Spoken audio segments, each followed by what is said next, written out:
అలాగే నాకు కన్నబాబు గురించి చాలా చక్కటి విషయాలు తెలుస్తున్నాయి. ఒక డొక్కు స్కూటర్ వేసుకొని తిరిగే వ్యక్తి, టుకుటుకులాడుతూ స్కూటర్ తిరిగే వ్యక్తి. ఎవరైనా సరే కాకినాడ రూరల్లో లేఅవుట్ వేస్తే అప్రూవ్డ్ లేఅవుట్ అయితే ఎమ్మెల్యేకి 20 లక్షలు ఇవ్వాలి, అన్అప్రూవ్డ్ లేఅవుట్ అయితే 30 లక్షలు ఇవ్వాలి, పంట కాలువలు ఆక్రమించి లేఅవుట్ అయితే ఇంకో రేటుని చెప్తా ఉన్నారు. ఎవరి కుటుంబ తగాదాలున్నా, ఎవరు ఆర్థిక ఇబ్బందులతోటి స్థలాల్ని వాళ్ళకి అమ్మాలన్నా కానీ వీళ్ళు ఎంటర్ అయ్యి స్థలాలు లాగేస్తారు. ఎంటర్ అయ్యి స్థలాలు రిజిస్ట్రేషన్ చేయించుకొని డబ్బులు ఇవ్వకుండా వేధించిన కేసులు అనేకమని. వీళ్ళ వేధింపులు భరించలేకే డాక్టర్ కిరణ్ చౌదరి అనే వ్యక్తి పాపం డాక్టర్ అయ్యింది. ఆయన ఒక 5 ఎకరాల స్థలం కన్నబాబు తమ్ముడికి పాపం అగ్రిమెంట్ చేయించుకుంటే ఆస్తి పత్రాలు తీసుకొని డబ్బులు ఇవ్వకుండా మొత్తం ఆస్తిని తీసుకుంటే అతన్ని వేధించి డాక్టర్ అయ్యుండి పురుగుల మందు తాగి దానితోటి స్లీపింగ్ పిల్స్ వేసుకొని చనిపోయిన వ్యక్తి. అంత హింసించారు కన్నబాబు. నాకు తెలిసిన కన్నబాబుని అనిపిస్తుంది, ఇంత దుర్మార్గంగా తయారయ్యాడా? పక్కన ద్వారంపూడి చంద్రశేఖర్ పక్కన కూర్చుంటే కన్నబాబు కూడా ఇంత దారుణంగా తయారయ్యాడా? జగన్తో కూర్చుంటే ఇంత దారుణంగా తయారయ్యాడా అనిపిస్తుంది. అంటే ముఖ్యంగా యువతకి చెప్తున్నా, మీరు రౌడిజానికి భయపడితే, దాష్టీకానికి భయపడితే మీరు ఎక్కడికి పారిపోతారు? ఏ దేశానికి పారిపోతారు? ఎక్కడికి పారిపోతారు? మీరు ఎన్ని హారతులు తీసినా మీ గుండెల్లో ధైర్యమే జ్యోతి వెలిగించకపోతే ఎన్ని హారతులు తీసినా నిష్ప్రయోజనం అయిపోతుంది. నేను మీకు ముఖ్యంగా వచ్చాను. నేను ఈ సమాజంలో రైల్వే కోడూరులో కడపలో చెప్పా, ధైర్యం కల్పించడానికి వచ్చాను. మీకు మార్పు కోసం మీరు నిలబడి ఒక సాధన చేసి ఓటుని వైఎస్ జగన్ గద్దె దించే వరకు మీరు ఎన్ని హారతులు తీసినా ప్రయోజనం లేదు.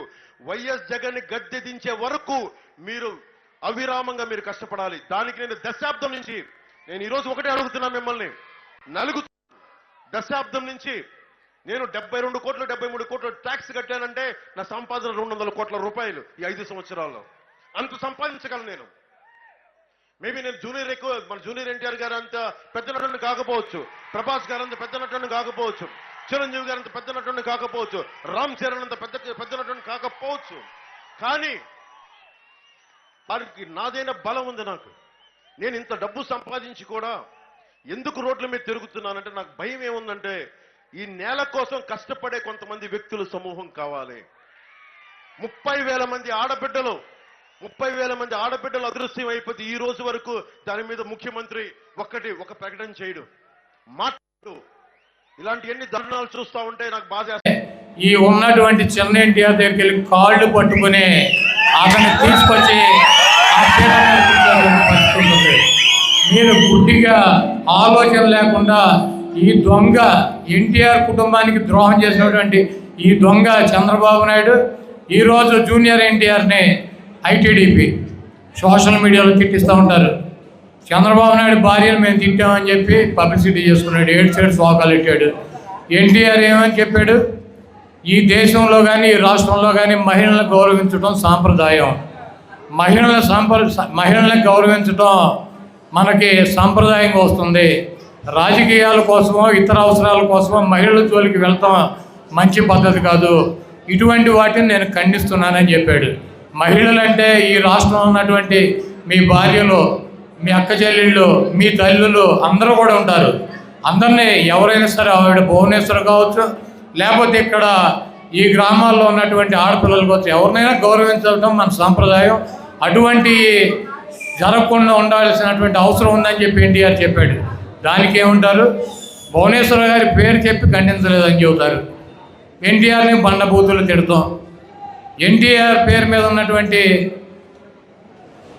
ఎన్టీఆర్ హెల్త్ యూనివర్సిటీ పేరు మారుస్తే ఎన్టీఆర్ చెప్పింది ఏముంది?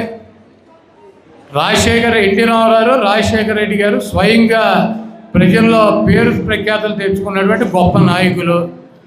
ఇప్పుడు ఆపరేషన్ లేకుండానే మోకాళ్లకు ప్లాస్మా ట్రీట్మెంట్. మీ ఆర్థోపెటిక్ సమస్యలన్నిటికీ రోబోటిక్ టెక్నాలజీ ద్వారా తక్కువ ఖర్చుతో శాశ్వత పరిష్కారం. ఫ్రీ కన్సల్టేషన్, ప్రతి ట్రీట్మెంట్ పై 20% డిస్కౌంట్.